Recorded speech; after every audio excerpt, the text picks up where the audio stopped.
안녕하세요. 안녕하세요. 네, 쌤TV 전부 이제 아마 올해 마지막 이야기의 주제가 될 건데요. 이번 주제는 선생님과 기간제들의 입장 차이에 대해서 한번 적어보도록 하려고 합니다. 저는 역시나 항상 진리도록 얼굴이 나오는 네, 쌤TV 전부 진행을 맡은 교사 박지용입니다. 간단히 자기소개. 네, 저는 한 달 교사하고 지금은 휴직하고 있는 이준현이라고 합니다. 네, 안녕하세요. 저는 6개월 동안 기간제하고 9월 1일자로 발령을 나서 2개월 정도 현직에 있는 이정민입니다. 우선 이제 사실은 우리가 기간제다 선생님의 이야기다라고 하면 수업을 먼저 얘기해야 하는데 사실 우리가 꼭지를 처음 잡은 건 업무였어요. 네. 선생님이 지금 뭐 하시고 있는 업무나 기간제 때 하셨던 업무는 어떤 거예요? 저 지금 하고 있는 업무는 학예회하고 학생 자치고요. 근데 학예회는 아시다시피 3년 동안 한 적이 없어서 완전 무에서 유를 창조하는 수준이더라고요. 그리고 기간제 때 했던 거는 정보 담당이었는데 스마트 기기 보급 사업 위주로. 하필 뭐 그때 박이 터졌던 그. 신설 학교다 보니까 기간제. 네, 기간제 학교가. 근데 자료도 없고 정보도 없다 보니까 맞아요. 진짜 뭘 하는 건지 모르겠더라고요. 대장을 만든다든지 뭐 하는 거 모든 게 아예 전무했을 테니까. 한 달 동안 도서 업무랑 영어 관련 업무 했었어요. 기간제 할 때 솔직히 내가 이 부분은 되게 힘들었고 납득이 안 됐다는 게 사실 있잖아요. 네. 어떤 업무들이 그랬어요 하면서?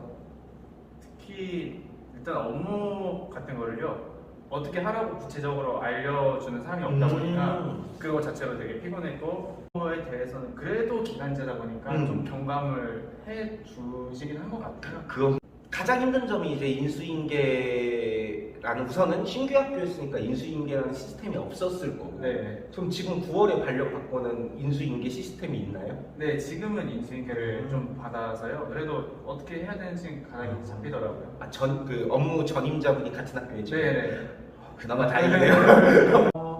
엄청 저는 워낙 짧게 했었기 때문에 막 엄청 고생을 한 일은 없는데 그래도 선생님들이 막 힘들다고 했던 거는 도서관 이제 책장을 새로 구매를 해놓고 가셨더라고요. 전임 하셨던 그치, 분이. 기자재로 포함이 되네. 네. 자, 그러면은 책장이 새로 왔으니까 있던 책들 다 뺐다가 다시 끼우는, 물론 빼놓고 가셔가지고 저 끼우는 거만 했지만 그럼 이제 동료교사 선생님들한테 연락해가지고 뭐 언제까지 오시면 도와주시면 감사하겠습니다 이래가지고 다 같이 책을 끼우는데 이제 그걸 모르는 거예요. 어디서 어디까지 분류를 해야 되는, 정리를 어떻게 해야 되는지 모르니까 결국에는 그냥 다 끼워놓고 나중에 어떻게든 되겠지 이러고 우선 껴놓고. 그걸 껴놓고 나중에 생각하자.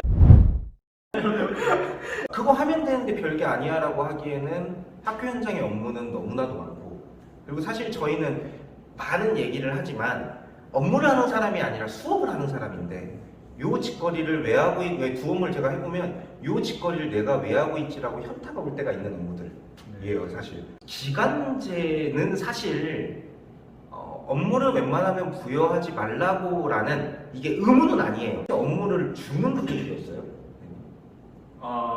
일단 저는 교육청에서 어떻게 보면 교육청에서 학교로 연결을 받아서 계약을 한 케이스거든요. 학교에서 다이렉트로 한 게 아니라. 네. 그래서 교육청에서는 올해는 이제 발령이 안 날 거다라는 분위기로 학교에서 1년 계약을 해라 라고 학교에 전달한 상황이었어요. 그래서 학교는 어차피 1년 계약이니까 강연도 해도 되고 업무도 줘도 되겠다라고 해서 업무를 주는 경우가 많더라고요.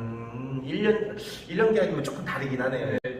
전주 내 친구들 중에는 계약직을 하면은 업무를 대부분 안 받더라고요. 그러면 이제 선생님은 기간제를 가기 전에 이 업무를 맡아야 한다 뭐 이런 식의 안내를 받은 거예요? 네, 한 이틀 전인가 아. 했는데 그래도 정보 업무는 좀 괜찮다라고 생각하거든요. 왜냐면 부장님이 따로 있고 어쨌든 개원 중에 하나니까. 그렇지. 이제 정보 부장이 있고 보통 정보 1, 정보 2 이런 식으로 개를 나누니까. 그래서 괜찮을 거다라고 하시더라고요. 그래서 지금은 부장님께서 다 떠안고 가시고 계십니다.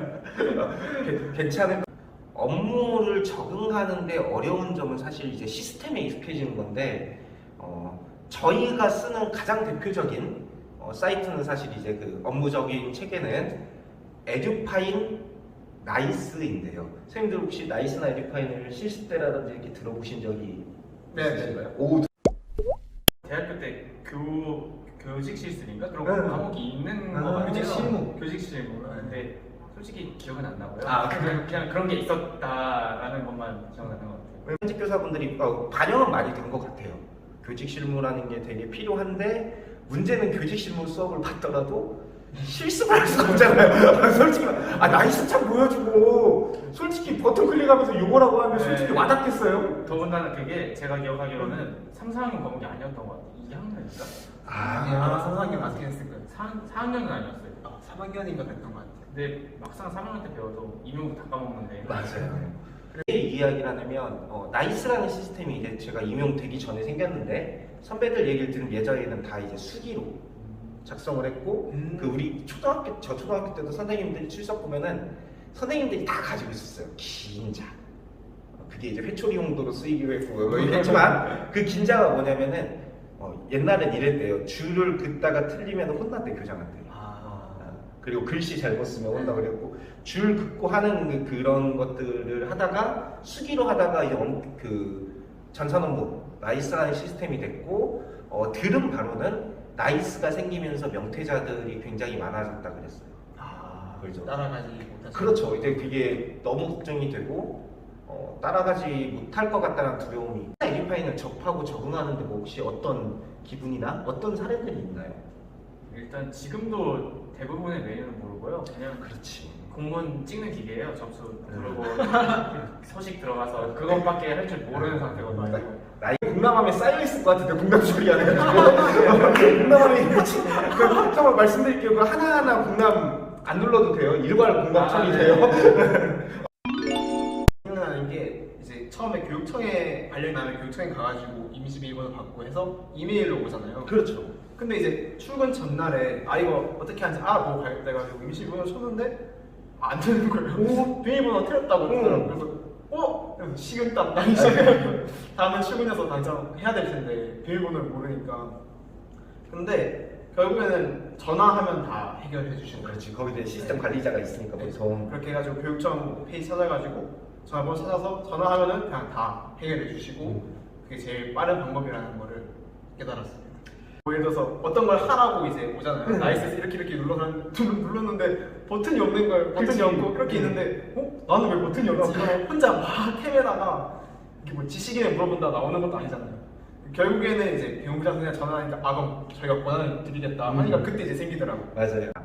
이제 선생님이 말씀해 주셨지만 인수인계인데 사실 인수인계 못 받았다고 그랬잖아요.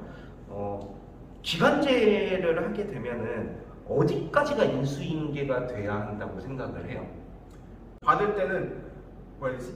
이게 에듀파인 쓰는 방법부터 시작해가지고 어떤 업무를 지금 하고 있고 언제까지 뭘 해야 되고부터 이제 교실 얘기를 해야 되니까 교실 어디에 뭐가 있고 애들은 그렇지. 어떤 특성이 있고 사실 중요한 건 후자이긴 한데 더 시간이 긴 건 앞에 쪽 얘기니까 들으면서 사실 말하시는 분도 이거 지금 제가 말씀드려도 아무것도 모르실 텐데 아무리 설명을 드려도 안 될 텐데. 추상적으로 말하면은 불러가는데 문제만 없게 하면 된다는 맞는 말인 것 같아요. 네. 어차피 인수인계는 담당자가 해준다기보다는 이 사람이 이 자리에 왔을 때 맞아. 주변 사람들이 해주는 게 아닌가라는 생각이 들더라고요. 그래서 인수인계를 저도 받았을 때는 주로 받았던 게 이제 큰 학교다 보니까 부의 부장님이 계시잖아요. 그래서 2022학년도 어떤 부서 운영 계획 요거를 맨 위에 띄워주시더라고요. 그래서 그거 하나만 받으면은 사실 신설 아닌 이상 문서등 대장에 가 있으니까 그거 하나만 잘 인수인계로 성공적이잖아요. 맞아요. 네. 그것도 어려운 거고 네. 인수인계를 해주는 사람도 받는 사람도 그 정도만 하는 것도 엄청난 노력이 필요한 거니까. 네. 근데 어떤 업무를 조금 창의적으로 하려면 확실히 1년 차보다 같은 업무를 2년, 3년 정도 맡았을 때가 분명히 돼요. 첫 해 때는 작년도에 왜냐면 업무라는 게 또 혼자 그냥 내가 이 업무는 원사이드로 하면 되지가 아니라 협의를 해야 할 것들이 사실 많잖아요. 네. 근데 이걸 또 협의를 붙여야 하는지 아니면 이거 그냥 내가 알아서 해야 하는지의 강도도 참 어려운 것 같아요. 해주시면 기간제분들은 이제 추노 상황이 될 수 있어요. 기간제분들은 가면 끝이에요. 꼭 관리자분들, 부장님들, 우리 기간제분들이 얼마나 소중한지는 아셔야 돼요. 네. 요즘 상황에서 얼마나 소중해요. 자, 1편 맞춰보도록 하겠습니다. 저희는 다음 편, 또 이제 수업량이 슬슬 이제 본격적으로 좀 해봐야 할 것 같아요. 네. 학생과의 상담 얘기, 기간제 대 교사편, 다음 편 해보도록 하겠습니다. 다음 편에 봐요.